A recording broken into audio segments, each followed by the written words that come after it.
So, hello guys! Good morning! So, eto na naman si Anjesly Pilierba, ang legit trader since 2022. Ayun nga lang, sa kasamang palad, hindi tumatagal ang ating Facebook account kaka-report ang mga poster. So, live update sa mga followers ko dyan, o kaya sa mga new clients ko, and sa mga regular clients ko. Meron na tayong bago na naman, again, na naman, sa pang-anim na account ko na to. Ayun, meron tayong bagong Facebook account. Same name pa rin naman. Walang kasawa-sawa dahil isa lang naman ang pangalan natin. Hindi natin pwede ibahin.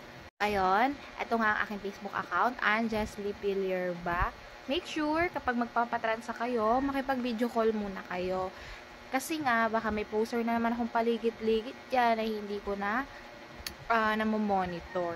Kung old client ko na kayo at hinahanap nyo yung dati kong account, for sure hindi na siya message. Doon masa-search nyo sa messenger, pero hindi magpupush through yung message nyo. Kaya search nyo na lang ako sa Facebook, tapos type nyo yung pangalan ko. O kaya naman, hanapin nyo yung Facebook account ko, Facebook page ko. Bago din kasi yan, bago-bago lang, kaya ganyan lang yung likes and followers. Pero kung ipapollow nyo at ilalike nyo, syempre dadami yan. Hintayin ko yan. So, eto na nga. Ang topic natin ngayon is, paano nga ba magkaroon ng last pay later?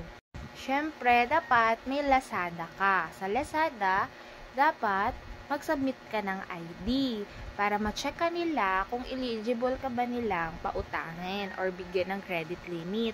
Once na ma-approve ka, bigyan ka nila ng credit limit katulad nito. So, use credit niya halos na sa 27. Tapos, may available pa siyang 13. Kaya kung susumahin, nasa around 40k yung limit niya. Pwede mo rin magamit yan. Bawa, sa 27, nagsawan siya umorder at chumek out. Tapos, kinailangan niya ng cash. Siyempre, si last pay later, hindi naman siya nako-convert agad into cash. Kakailanganin mo, sino? Siyempre, ako. Kailangan mo ng isang trader para ma-convert yan into cash. Siyempre, hindi lang basta-basta trader, kailangan si Anjesly Pilierba. Okay? So, kung meron kayong mga approved last pay later limit at kailangan nyo ng emergency cash, ayaw nyo siya ibang check out, message yun ako sa aking Facebook account, simulan na natin gawing cash ang inyong mga credit limit sa Lazada. Disclaimer lang, hindi po ito tutorial. Kaya para sa mga naghahanap ng tutorial, hindi ko po maituturo sa inyo. Also, disclaimer, may service charge po ito.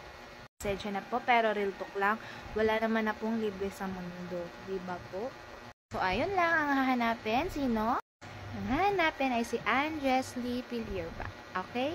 See you!